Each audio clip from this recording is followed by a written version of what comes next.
Donc, je m'appelle Vanessa, je suis d'origine portugaise et je suis végane depuis environ 6 ans.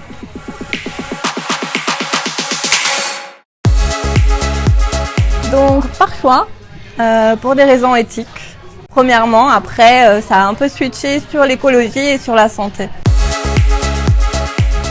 Donc, par conviction, oui, donc c'était vraiment juste par des raisons éthiques.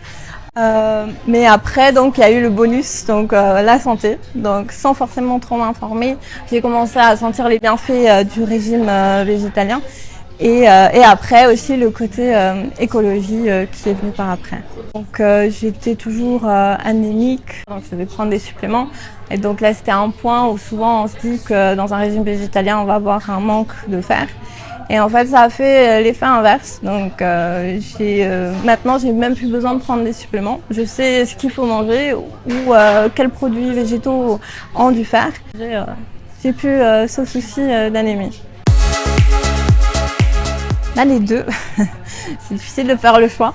Le sucré, c'est toujours un peu plus difficile quand on veut acheter dans une boulangerie. Il n'y a pas forcément beaucoup d'options véganes.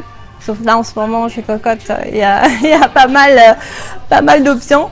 Mais sinon, à la maison, ça, c'est pas du tout compliqué aussi. Il y a juste quelques ingrédients à changer. Je crois que j'ai pu véganiser quasiment toutes les recettes que j'avais, sauf les éclairs, tout ce qui est pâte à choux, ça c'est encore un peu compliqué. Mais sinon, pour tout ce qui est gâteau, crème brûlée, tout ça, c'est des choses qu'on peut faire facilement. Les deux, je pense qu'il faut trouver un juste milieu. Donc, de temps en temps, il faut pas non plus trop réfléchir à ce qu'on mange. Mais c'est vrai qu'on mange en vegan, surtout si on cuisine à la maison. C'est quand même assez facile. Bon, si on utilise des produits végétaux, des légumes, des fruits, des céréales, c'est assez facile de s'alimenter de façon saine, même avec les gâteaux. Même les desserts peuvent être sains. Mais de temps en temps, quand on va au resto, on se fait plaisir. Les deux, c'est un mode de vie. L'objectif, c'est vraiment d'essayer de réduire au maximum la maltraitance animale. Que ça soit au niveau des vêtements, de la peinture, de la colle. Donc c'est vraiment un peu partout, donc on ne peut pas être parfait. Mais quand on sait ce qui se passe dans les abattoirs et dans les élevages, eh bien, on essaye de limiter au maximum tous ces produits.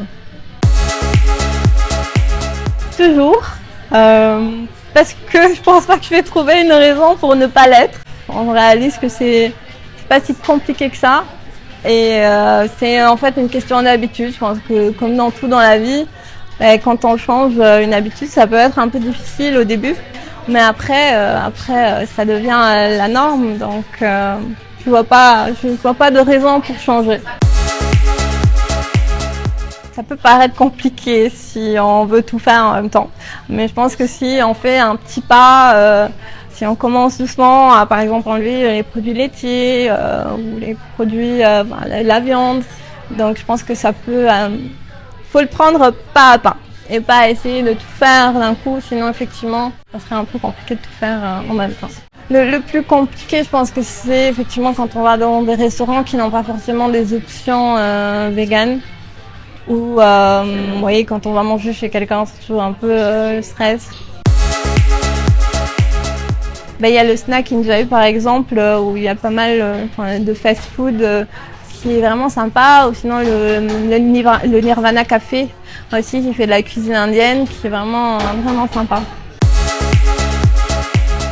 Ouais, je pense qu'il faut se renseigner sur le sujet, que ce soit le côté éthique ou le côté alimentation, parce qu'il faut pas non plus faire l'erreur de tout simplement enlever la viande et manger de la salade, parce que ce n'est pas suffisant, il faut bien se nourrir. Donc, mais sur internet, en fait, on arrive à trouver toutes les informations. Il faut faire des petits pas et se renseigner au fur et à mesure, et on voit que c'est pas si compliqué que ça.